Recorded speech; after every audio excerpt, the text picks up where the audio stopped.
But the reason that I'm so excited about learning by questions is basically I think it's different. I've seen lots and lots of technology innovations in education, and very few of them stick, because they try and do something which I think is incorrect. They try and replace teaching. They try and do it instead of. One of the fundamental things I love about learning by questions, it works with teaching. It frees teachers. And there are three things I particularly wanted to mention about it.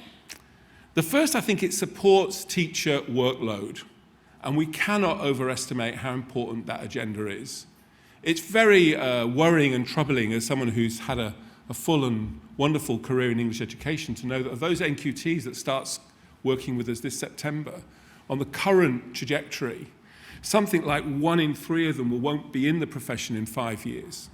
We've got to find ways of reducing the workload and re-energizing and bringing the joy back into this profession by freeing people, by taking away some of the unnecessary burdens. And too much technology in the past has actually just added another layer rather than helped you.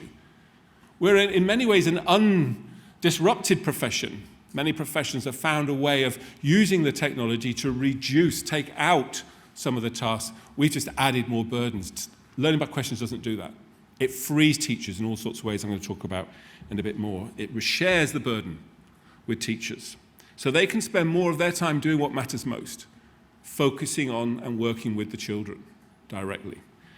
The second thing I think it does, which is always kind of sometimes overlooked, it creates great questions. One of the hardest things to do in education, in my view, and right at the heart of great teaching, is the ability to generate a great question.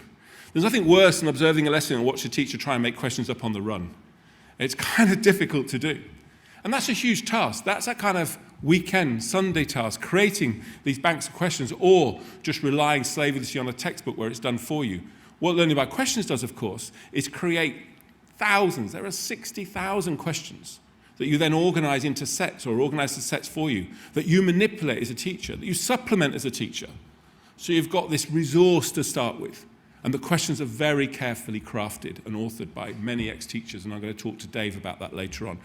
Right at the center of this is the quality of the questions, which I don't see in many other resources. And finally, the thing I want to talk a bit about is it improves opportunity for teachers to focus on feedback. Now, you don't need me to tell you that if you look at the international evidence on effective teaching, the most important strategy a teacher can develop is the capacity to give great feedback.